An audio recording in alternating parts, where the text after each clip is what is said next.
concepto. Y voy a usar una palabra en griego para que se la lleguen así la nota y digan, "Ay".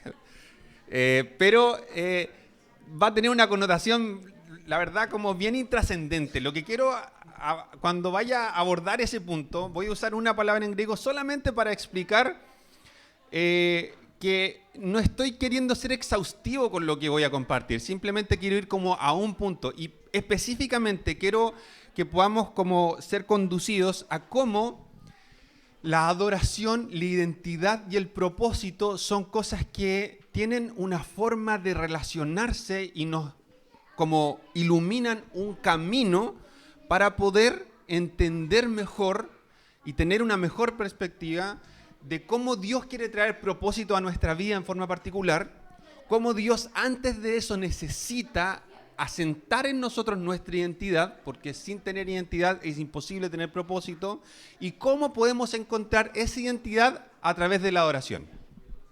Ese es todo el tema del asunto. Entonces, ¿por qué hago esta explicación? Porque no voy a desarrollar demasiado profundamente el tema de la identidad, es un tema demasiado complejo y profundo por sí mismo. No voy a desarrollar de manera exhaustiva la adoración porque la pura palabra es demasiado compleja y profunda, pero voy a ir a un punto específico en cada una de estas cosas para llevarnos a ese momento que tiene que ver con ampliar un poco nuestra mirada de lo que pasa cuando nosotros adoramos y cómo nuestro corazón en una determinada actitud en la adoración abre puertas así heavy para que el Espíritu Santo traiga revelación a nuestras vidas y cambie cosas, haga cosas nuevas. Entonces, parto diciendo esto: sin propósito no hay rumbo. Sin rumbo invertimos lo que somos y tenemos sin avanzar hacia ninguna parte.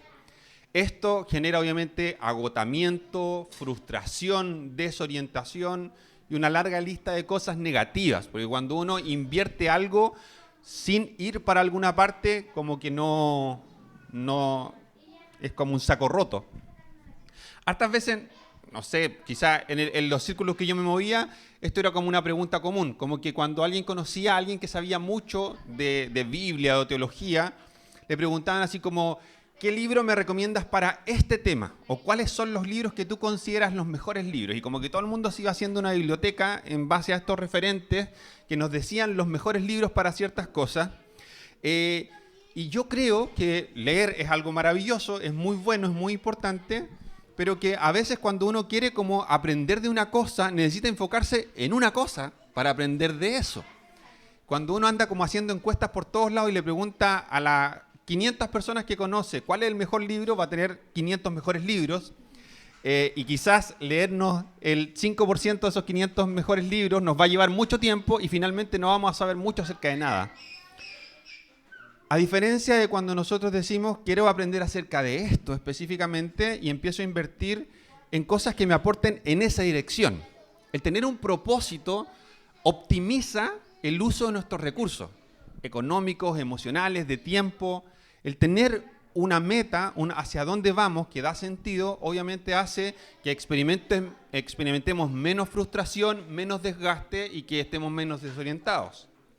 Ahora, el propósito de cada vida en particular, como decía hace un ratito, no puede ser encontrado si es que nosotros primero no tenemos resuelto el tema de nuestra identidad. Normalmente la gente no se cuestiona mucho su identidad. La gente más se cuestiona el tema del propósito. Porque todos queremos saber cómo para dónde va la micro. Queremos saber cuál sea nuestra vocación, queremos saber quién va a ser nuestra esposa, queremos tener como metas en la vida, lugares hacia donde queremos llegar. Eso nos trae una sensación de tranquilidad, nos trae una sensación, la estabilidad provee paz.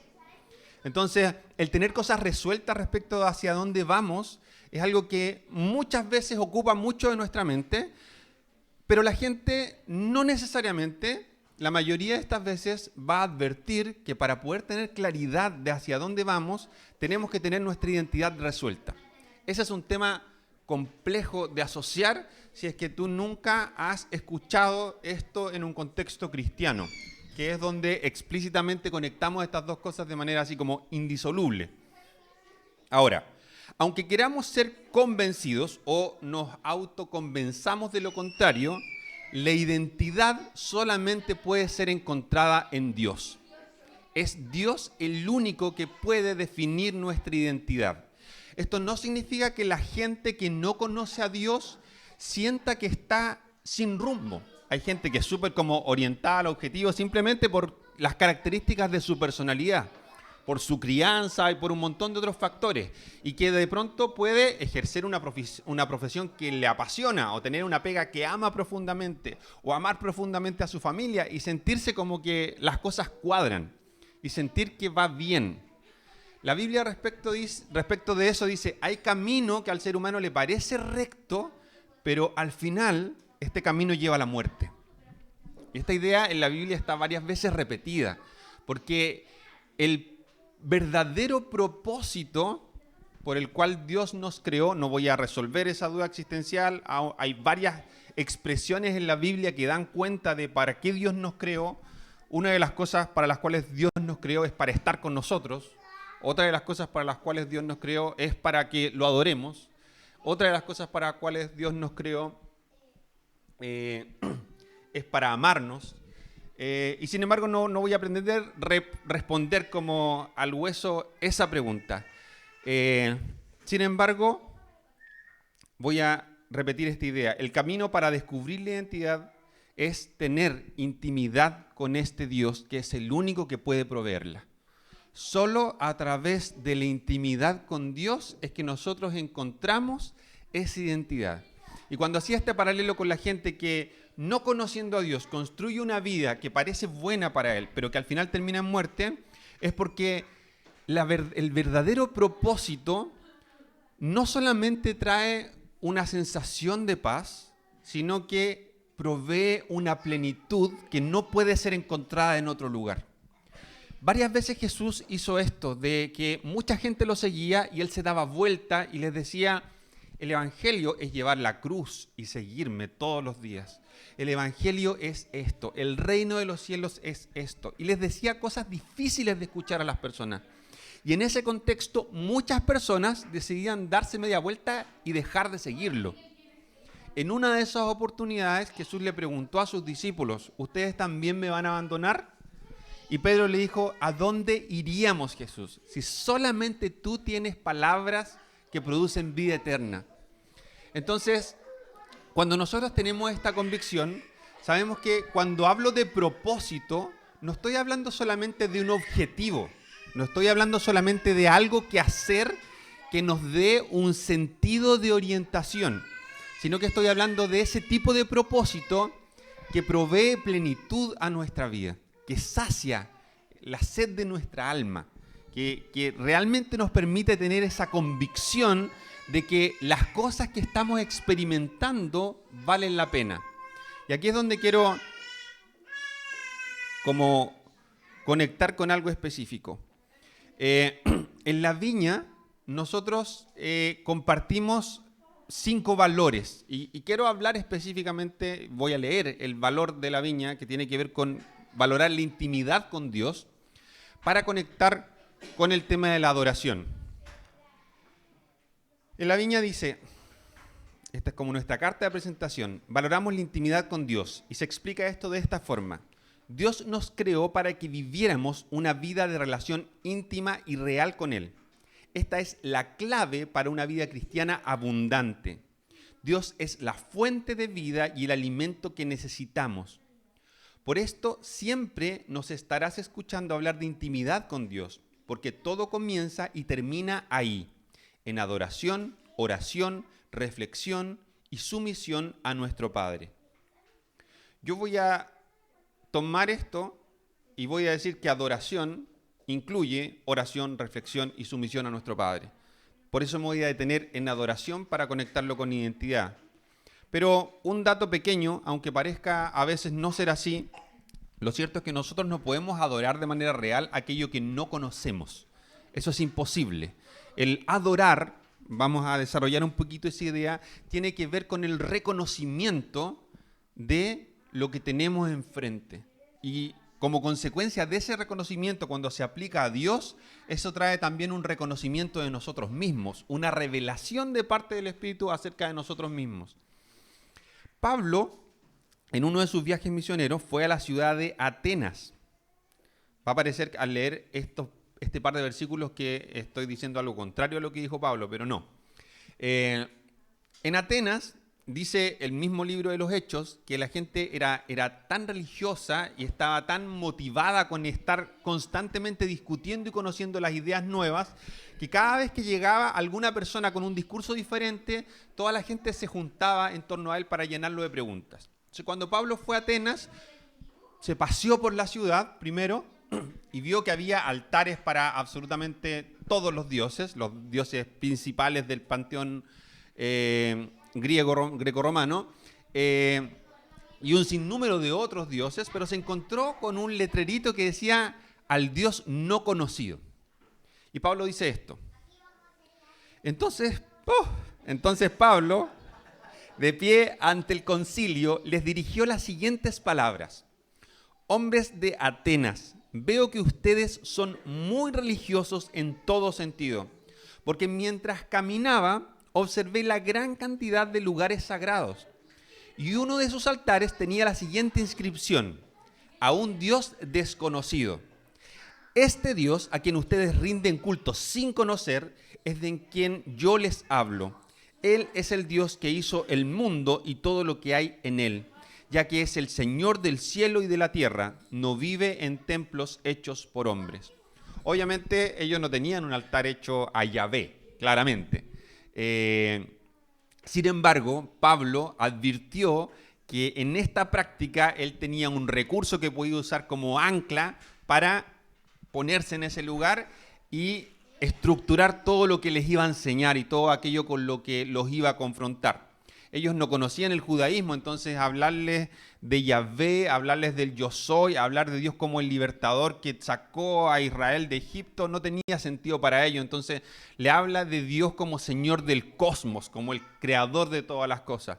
Sin embargo, a pesar de que ellos tenían este altar, y Pablo desarrolla a partir de este hecho toda la idea para decirles, este es el Dios verdadero, aquel que ustedes no conocen y que sin embargo pretenden adorar, es en realidad el único Dios verdadero y es a quien yo les predico.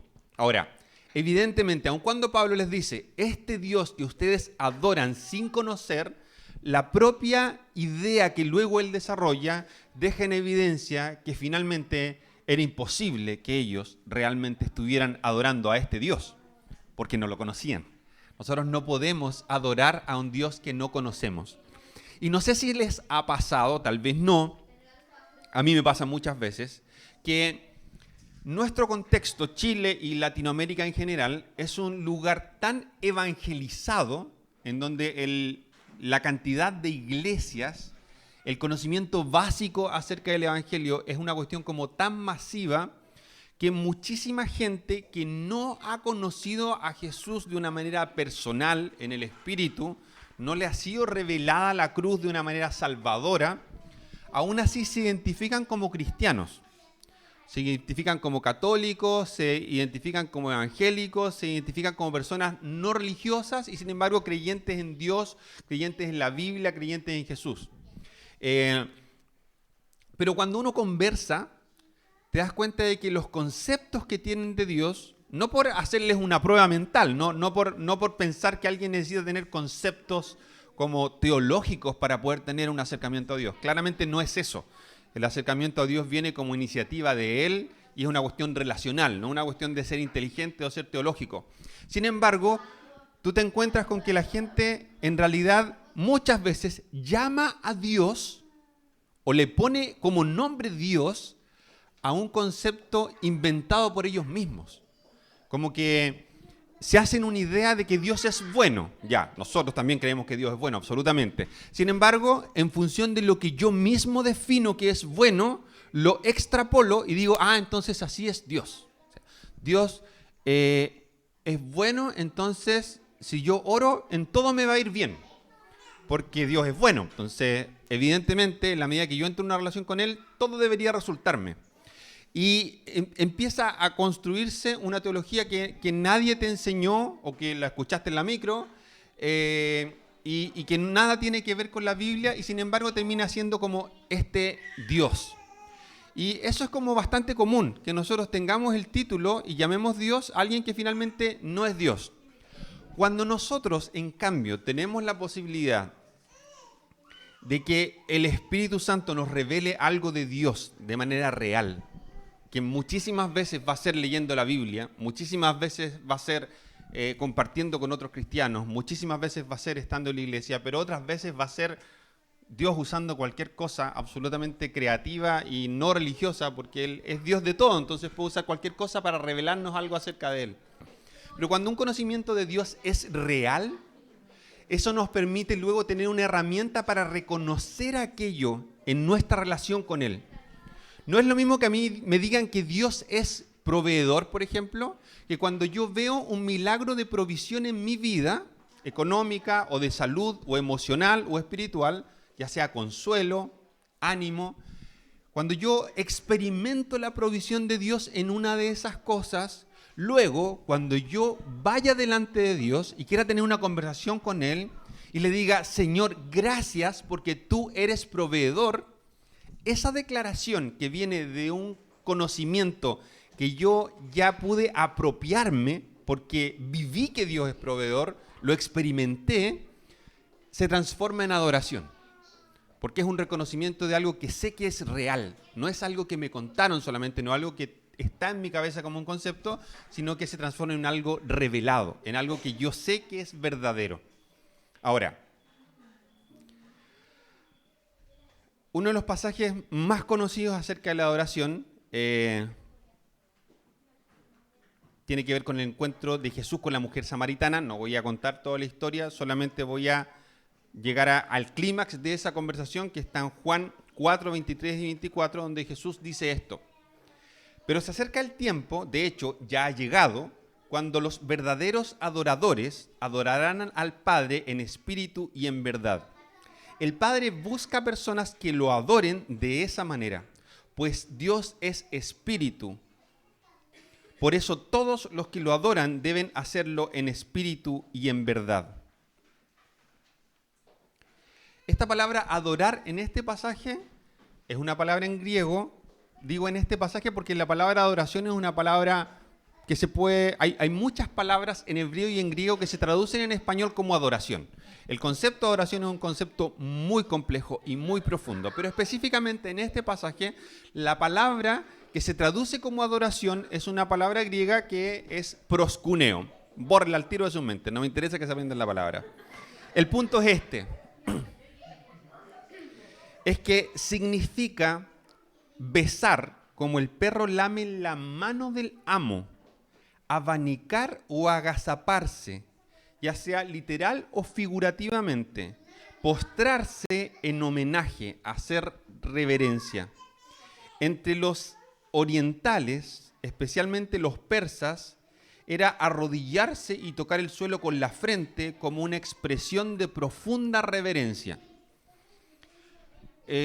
Yo otras veces he hablado de esto, voy a hacer un paréntesis muy chiquitito. Para mí la palabra humillarse y adorar, como proskuneo, son palabras muy íntimamente relacionadas porque humillarse tiene como su raíz en el latín que tiene que ver con humus, con tierra. Entonces, humillar tiene que ver con reconocer nuestro origen. Dios nos creó a partir del polvo.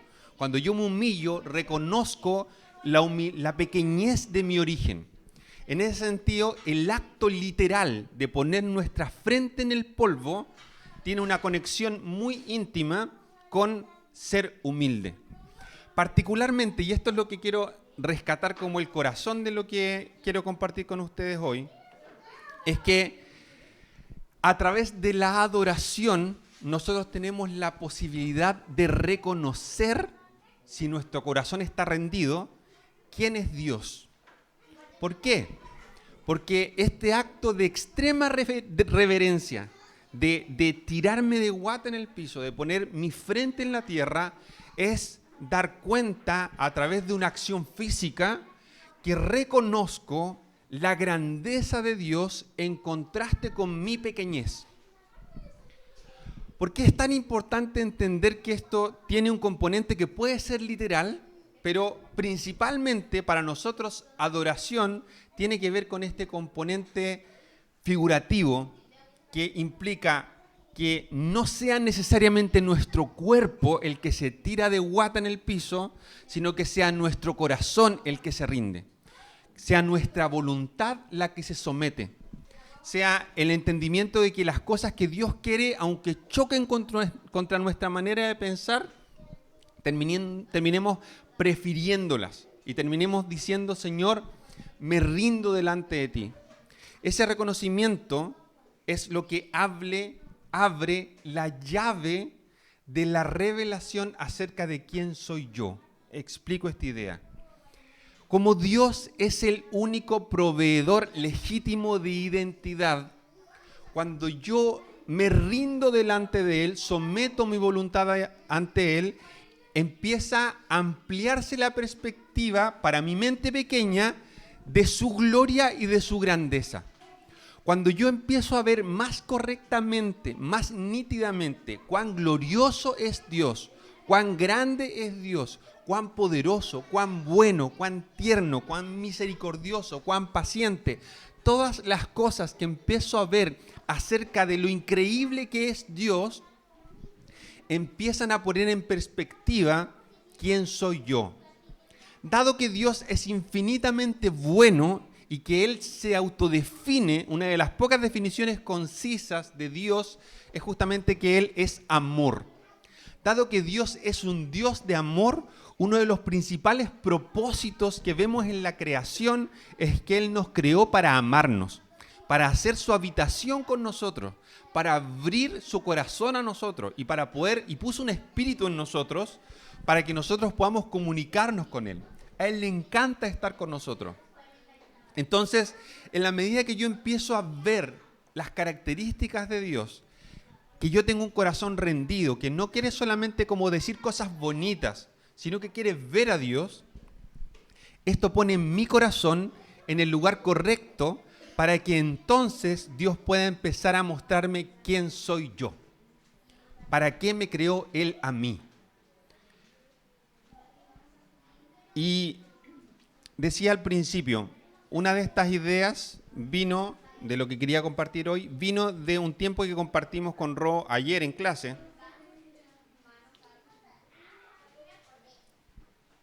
Y nos hicieron hacer un ejercicio que tenía que ver como con escribir yo soy esto otro. Básicamente para advertir lo difícil que es a veces definirse uno mismo, no en función de las cosas que uno hace o las habilidades que tiene, sino que viene siendo finalmente aquello que te define. Y que es saludable que te defina, porque uno puede definirse en función de un montón de cosas que no sean tan saludables ni para nosotros mismos ni para otros. Pero en la medida en que nosotros, a través de la adoración, empezamos a ver a Dios y Él empieza a mostrarnos aquellas cosas para las cuales Él nos creó, vamos a poder ver también más nítidamente que hay ciertas cosas que son más profundas y que tienen más impacto en nuestra vida que lo que hacemos. Pienso específicamente en esto, que de pronto en el contexto de ser canutos es más difícil de distinguir. Y así como uno pudiera decir, como no es bueno necesariamente que en tu concepto de ti mismo consideres que lo que más te define es ser ingeniero o ingeniera, tampoco en un contexto cristiano lo que más me define va a ser si soy músico o si soy pastor. Puede parecer que como estamos en el contexto canuto, entonces decir soy esto, evidentemente como que va a estar bien porque está conectado con Dios. Ahora, esto nada de malo tiene decir soy estas cosas, porque en definitiva igual son cosas que uno a veces usa esa fórmula como para darse a conocer. Esto es lo que me apasiona, esto es parte de lo que me define en el sentido de que son las cosas que más hago en mi vida, que más me encantan. Pero en concreto quiero llegar a este punto, y es que dado que Dios es el único que puede proveer identidad en nosotros, es Él quien nos define y no nosotros a nosotros mismos. Por eso es que en la intimidad con Dios, en la adoración, es que nuestra identidad empieza a ser revelada. Él empieza a mostrarnos, como de una manera profunda, que nuestra pequeñez no tiene que ver con que Él nos asigne poco valor. El humillarse no tiene que ver con despreciarse a uno mismo, El humillarse tiene que ver con tener una perspectiva sobria. De hecho, la Biblia, cuando enseña este concepto, dice: ninguno tenga más alto concepto de sí mismo que el que deba tener, sino que cada uno piense acerca de sí conforme a la medida de Cristo en él. O sea, no nos está diciendo que nos despreciemos. De hecho, el principio del amor al otro es que debemos amar a nuestro prójimo como a nosotros mismos. Entonces, esto no tiene nada que ver con autoaborrecimiento. El humillarnos no tiene que ver con despreciarnos.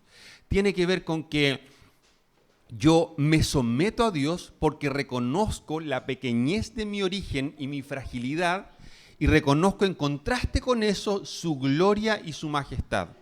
Ahora, aquí viene un concepto difícil. Normalmente la gente dice esto, y esto es terrible de escuchar, pero muchas veces decimos esto: yo no tengo problemas con humillarme delante de Dios, pero sí me complica mucho humillarme delante de otras personas. Eso es algo que no estoy dispuesto a hacer. Eso es algo que me parece mal. Y la verdad es que la Biblia es como bien explícita en temas de este tipo.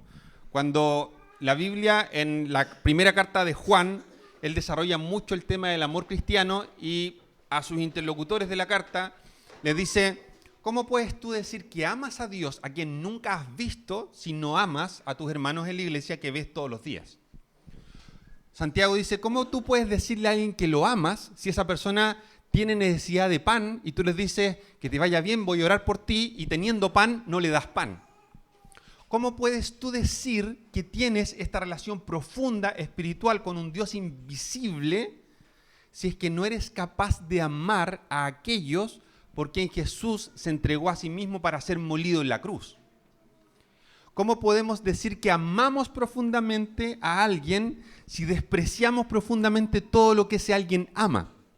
No tiene sentido. Entonces, este mismo principio se aplica para el humillarnos, porque la Biblia usa muchas formas literarias y lingüísticas distintas para decir que nosotros tenemos que ser capaces de someternos unos a otros en amor, que tenemos que ser humildes, que tenemos que estar dispuestos a humillarnos delante de otros.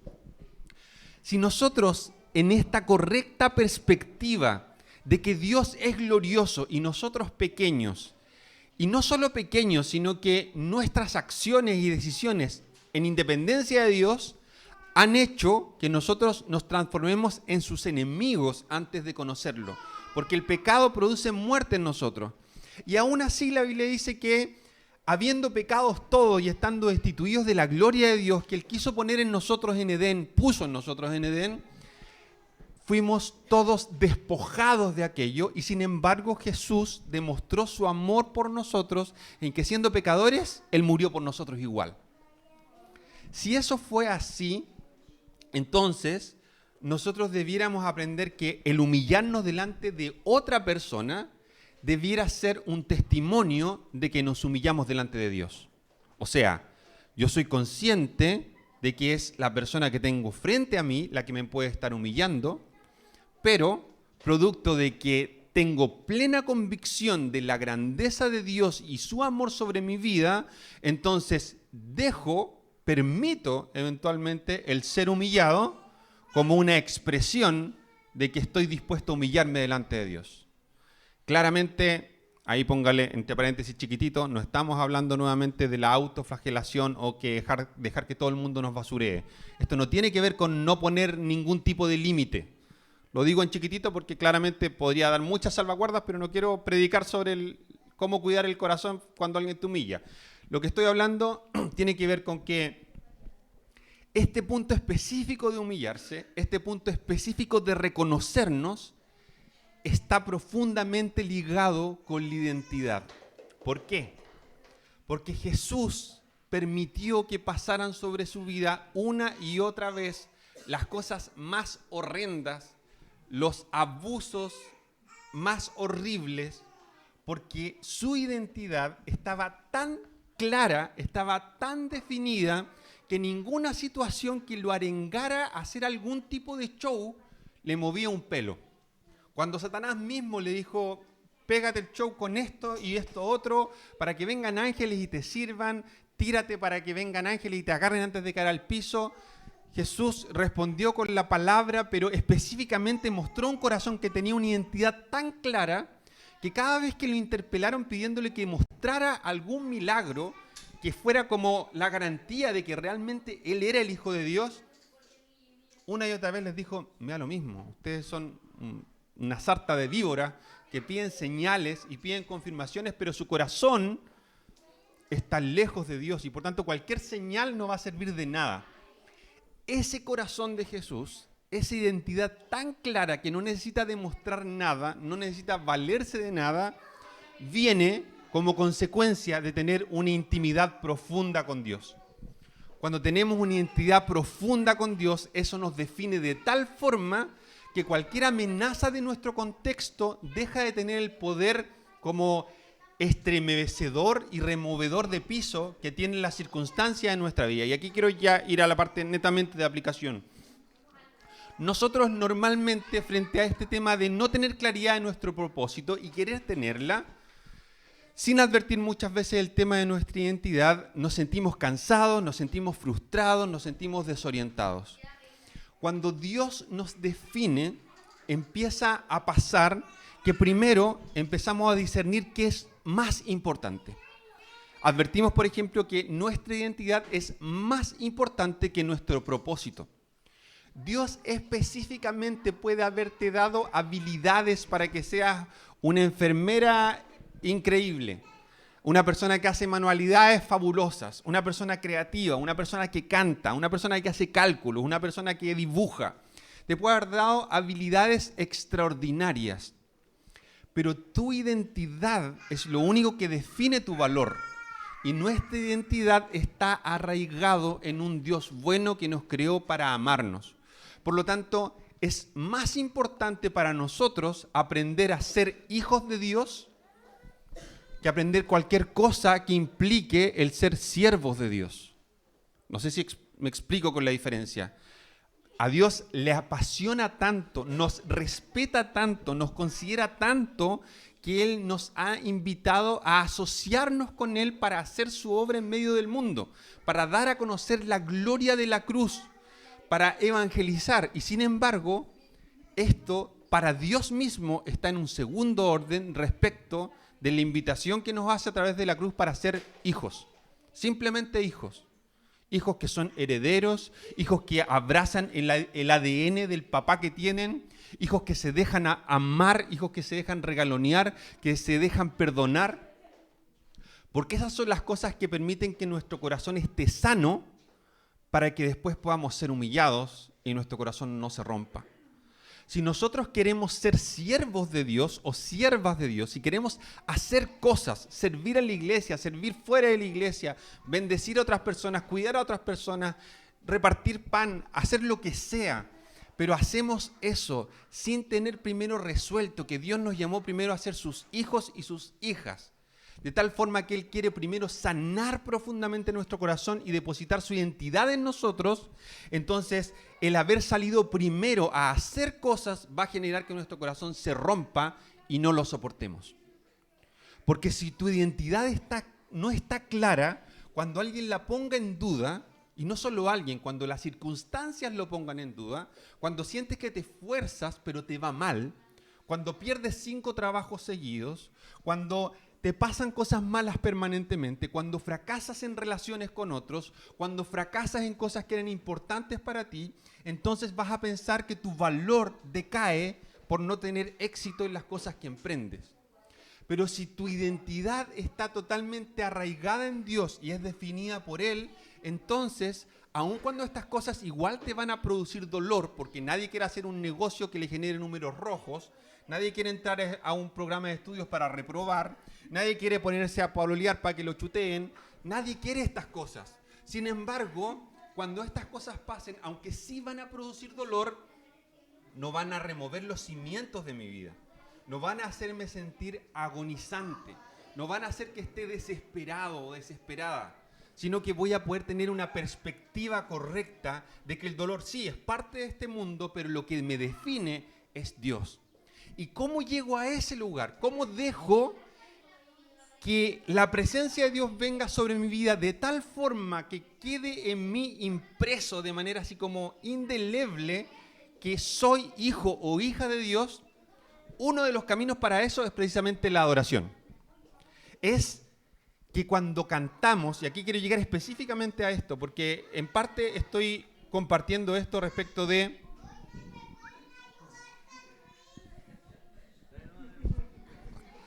Estoy compartiendo esto un poco específicamente para llevarlo a lo concreto respecto de cómo desarrollamos nuestras reuniones comunes y corrientes. Nosotros no hacemos muchas cosas. Básicamente venimos, tomamos un café o un té, comemos, conversamos un rato, cantamos, escuchamos a un Gil que habla y nos vamos. Oramos entre medio. Son pocas cosas las que hacemos. Pero ¿por qué hacemos como esta síntesis extrema? Es porque valoramos las relaciones profundas. Entonces el café para nosotros no es un show, no es solamente porque haya frío, no es solamente porque alguien trajo algo rico, no. Valoramos el rato que estamos juntos porque no somos espectadores de un show, sino que somos partícipes de una iglesia, de una comunidad, en donde la interacción da sentido, en donde la expectativa que tenemos estando juntos de que el Espíritu de Dios viene y cambia pensamientos, cambia ideas, trae ánimo, trae consuelo, sana, eso da sentido. Luego escuchamos la palabra porque sabemos que uno de los canales predilectos del Espíritu de Dios es manifestarse a través de su palabra. A Él le encanta conectar con nosotros cuando exponemos la palabra de Dios. Pero también cantamos. ¿Y por qué cantamos? Cantamos para entretenernos, cantamos porque es bonito, cantamos porque se escucha bien, cantamos porque es entretenido, porque a lo mejor a mí me gusta bailar o me gusta escuchar cuando alguien lo hace o me gusta Domingo por medio, cuando tira las canciones que a mí me gustan, pero ahí me gusta. Puede ser una aplicación muy sencilla y nosotros hablamos de la adoración como el rato en el que cantamos. Claramente la adoración es mucho más profunda y mucho más compleja que eso.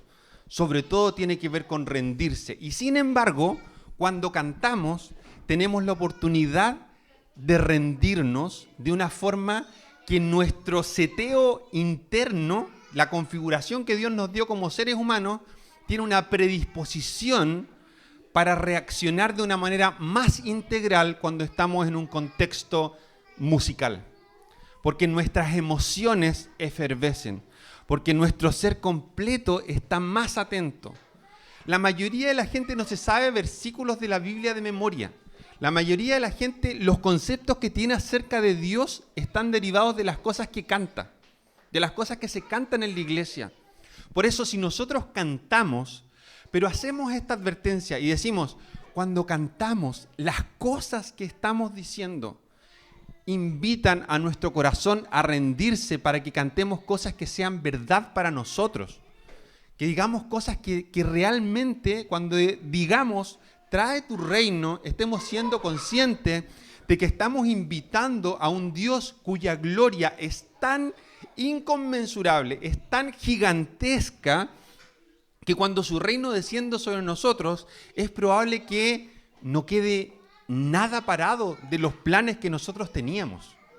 Si yo invito a Dios a ser parte con su reino y con su presencia de las cosas que estoy haciendo, y soy consciente de que esta invitación en un contexto de adoración significa esto: Señor, yo me rindo delante de ti, pongo mi cabeza en el polvo reconociendo que no soy nada, que mi origen es extremadamente frágil y pequeño. Entonces, no puedo pedirte que vengas a bendecir todo lo que yo ya decidí y estoy haciendo. Si te invito, tiene que ser reconociendo que tú eres Dios. Por tanto, también mis planes, también mis sueños, también mis relaciones, tengo que ponerlas en perspectiva. Y eso va a traer un sentido de propósito saludable. Porque cuando yo me rindo en adoración, mi identidad es esclarecida, es afirmada, pero también eso me lleva a someter mi voluntad completa, mis pensamientos, mis planes, mis proyectos, todo. Entonces, invitar a Dios y cantar y decirle, Señor, trae tu reino sobre nosotros, es decirle, Señor, ven, pero es también recordarnos a nosotros mismos, chuta, si Dios viene, si ahora clamo, si terminamos este tiempo y cantamos u oramos y decimos, Señor, trae tu reino, entonces tenemos que estar conscientes de que tal vez la venida de su reino sobre nosotros va a romper todo lo que teníamos planeado. Va a romper todo lo que para nosotros era valioso. Y si nuestra identidad pasaba por las cosas que estábamos haciendo o que tenemos, entonces la presencia de Dios, a lo mejor de aquí en más, cuando cantemos Trae tu reino, yo voy a decir, así como para el ladito, que salga como a ver si me lo engrupo, para no hacerme cargo de que cantar no es una cuestión de entretenimiento, son declaraciones profundas y por eso es adoración. Es adoración porque implica rendirnos, es adoración porque implica reconocer que ahí está nuestro valor, que ahí está nuestra identidad, que cuando rindo todo, entonces lo poco que quede en pie, tal vez voy a poder decir, si esto quedó en pie, si Dios vino y echó por tierra todo y solamente esto quedó en pie, puede ser que sea por algo.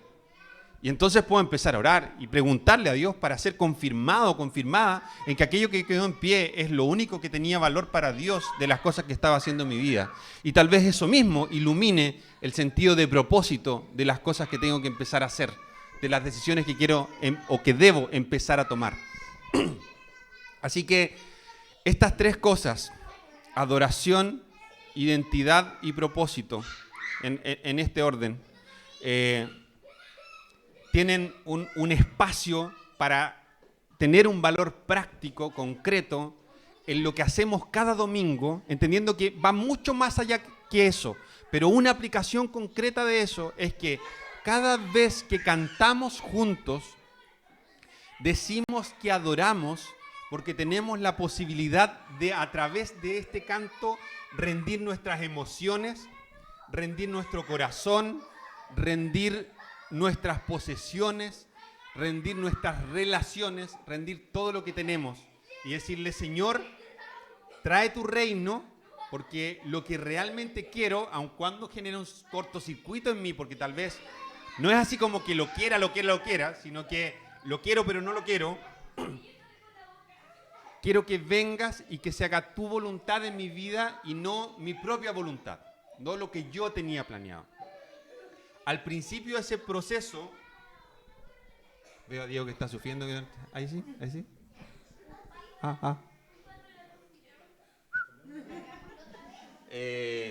Al principio ese proceso va a ser súper doloroso. Que cosas se rompan en nuestra vida porque Dios venga con su presencia va a ser doloroso. 30 segundos por acá y volvemos. Sin embargo,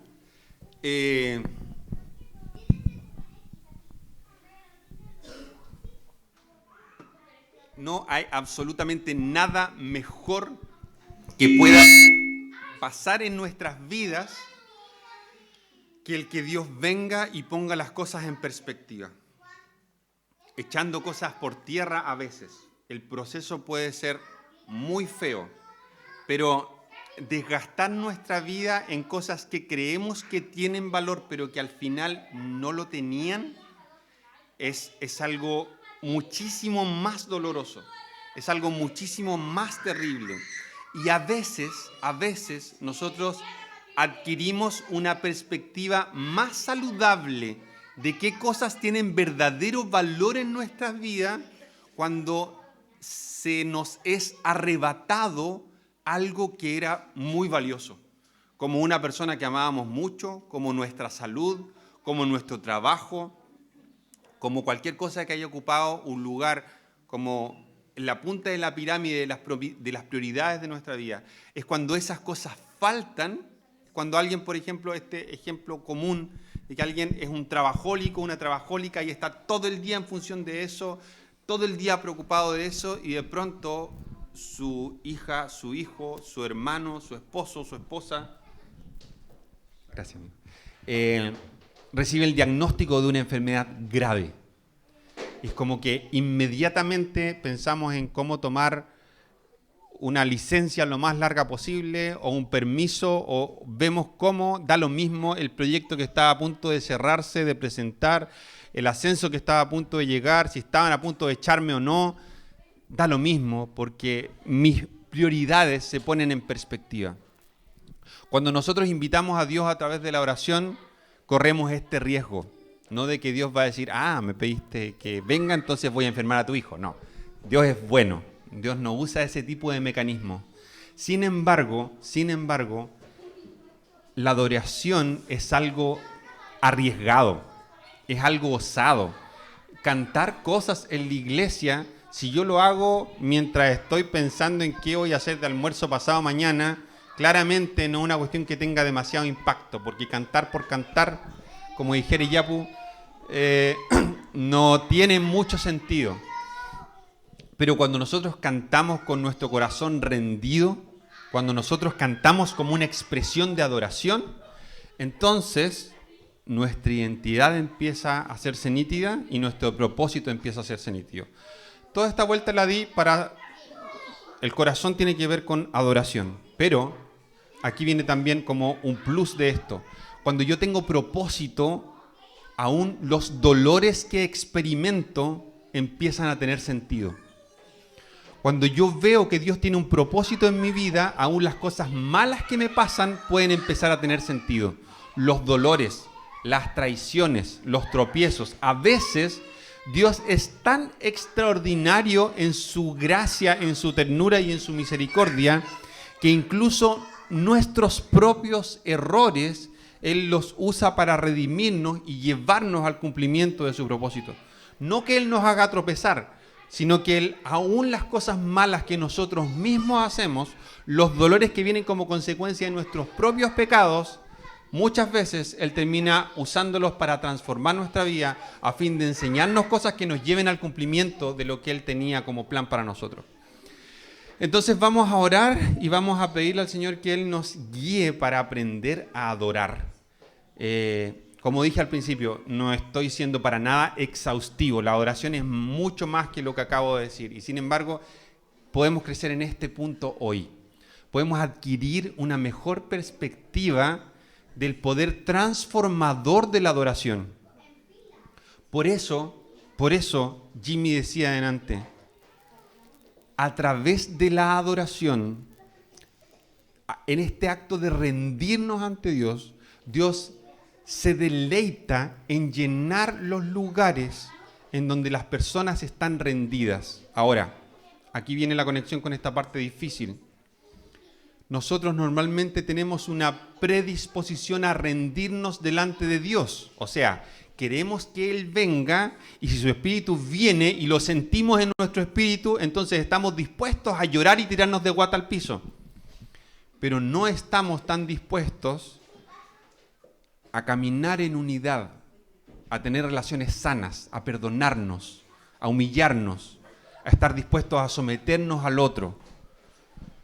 Cuando Dios ve una comunidad y dice, en este lugar anhelo venir con poder y sanar y consolar y hacer cosas nuevas, cuando Él mide para ver si nuestros corazones están rendidos, no está midiendo qué tan sensibles somos a la espiritualidad del ambiente, así hay calor o no hay calor, hay fuego en el espíritu o no, sino que qué tan rendidos estamos delante de Dios tiene mucho que ver con qué tan dispuestos estamos a someternos unos a otros.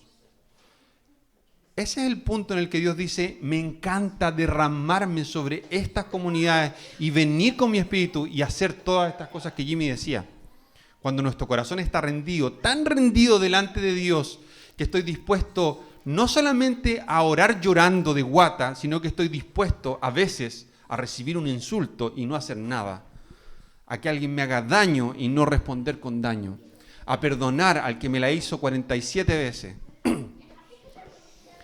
Ese tipo de rendición es un testimonio real de que estamos rendidos delante de Dios. Entonces, A Dios le encanta cuando la gente se rinde y cuando como comunidad nos rendimos, y eso tiene una evidencia en cómo nos relacionamos, aun cuando estemos aprendiendo, aun cuando nos equivoquemos.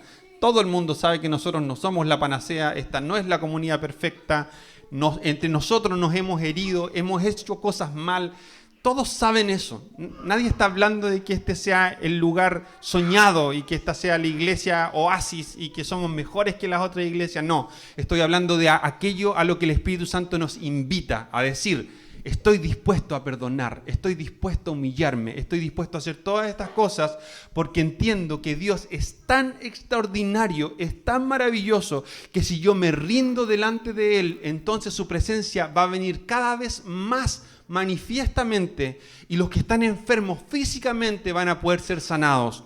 Los que están oprimidos espiritualmente van a poder ser libres. Los que no tienen trabajo van a poder tener provisión. Los que están enemistados van a poder perdonarse. Los que han sido heridos van a poder perdonar a otros.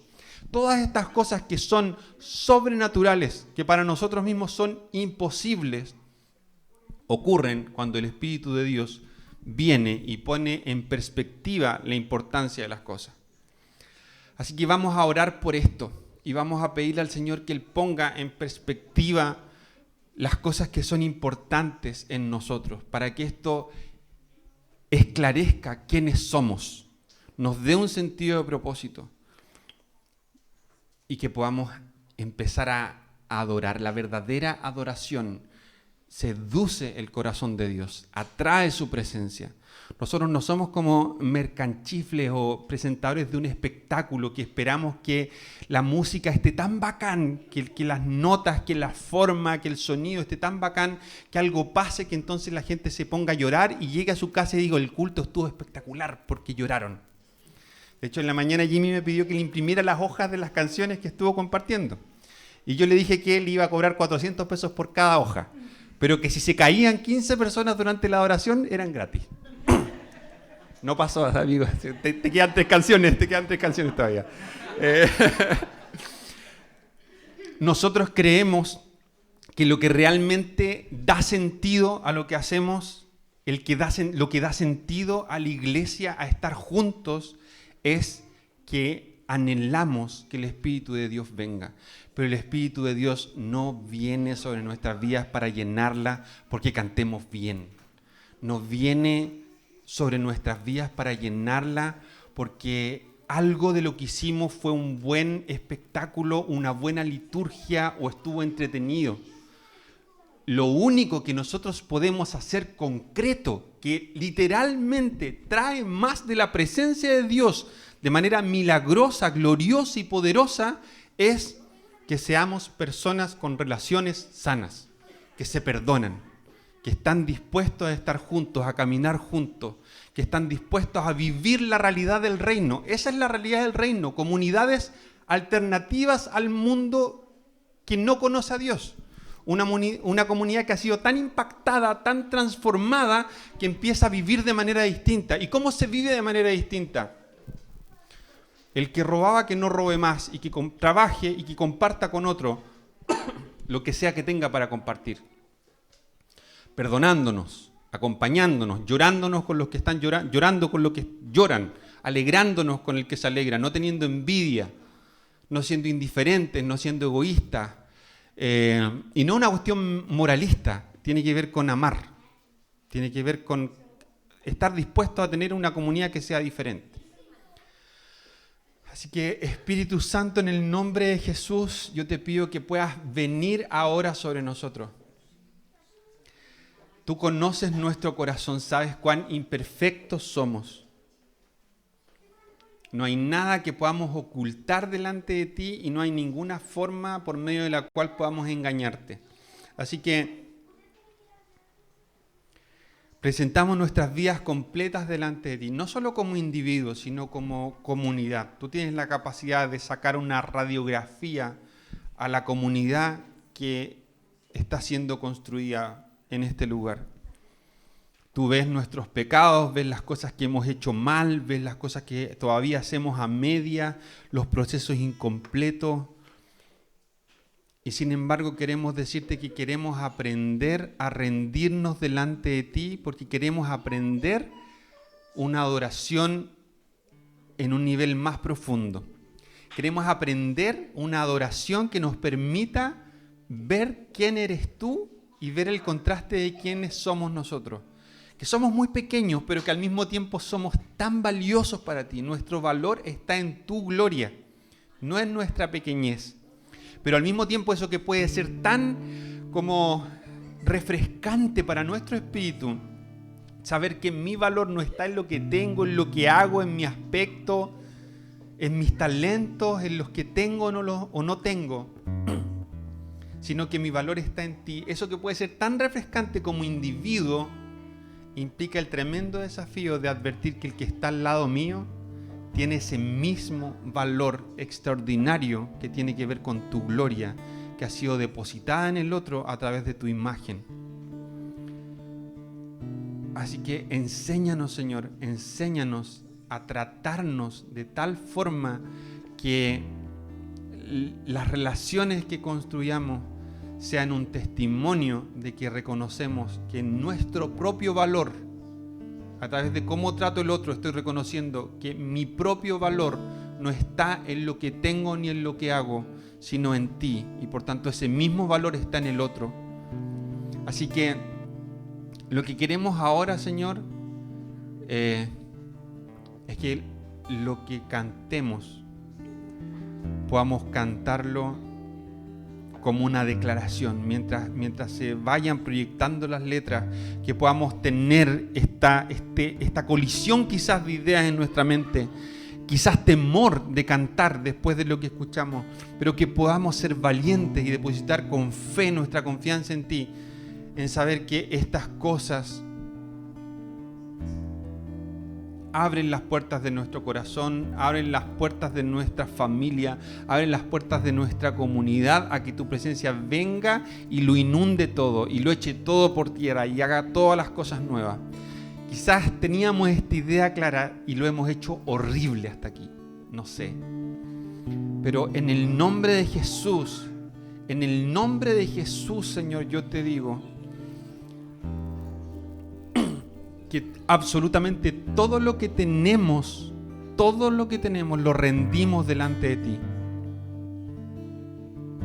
Todo lo que tenemos y todo lo que somos como iglesia lo rendimos delante de ti. No te pedimos que vengas a bendecir las reuniones que hacemos. No te pedimos que vengas a bendecir nuestra vida. Te pedimos que venga tu reino, que tu presencia llene todo. Y si eso no deja ni un palo parado en la construcción de nuestras vidas,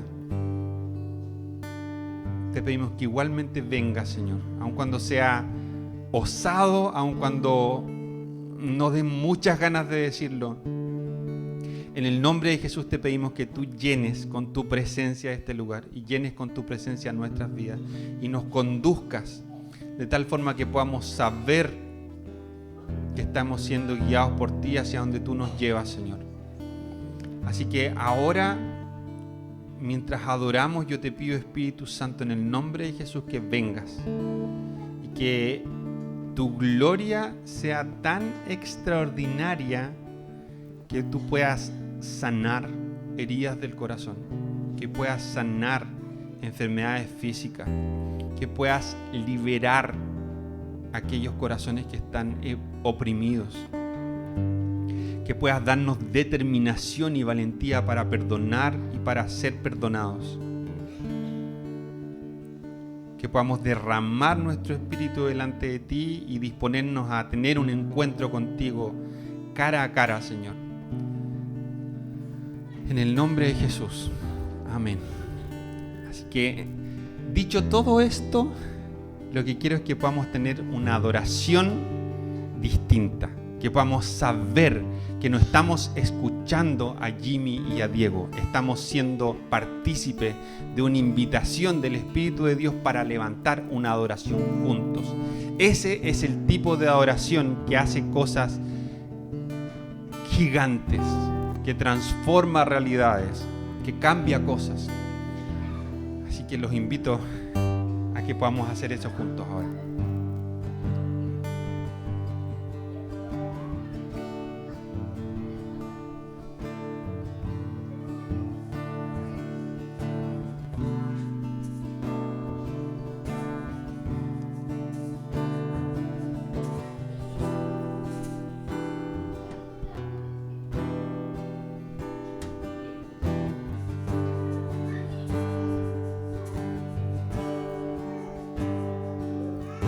Siempre quiero más. Siempre quiero más de tu infinito amor.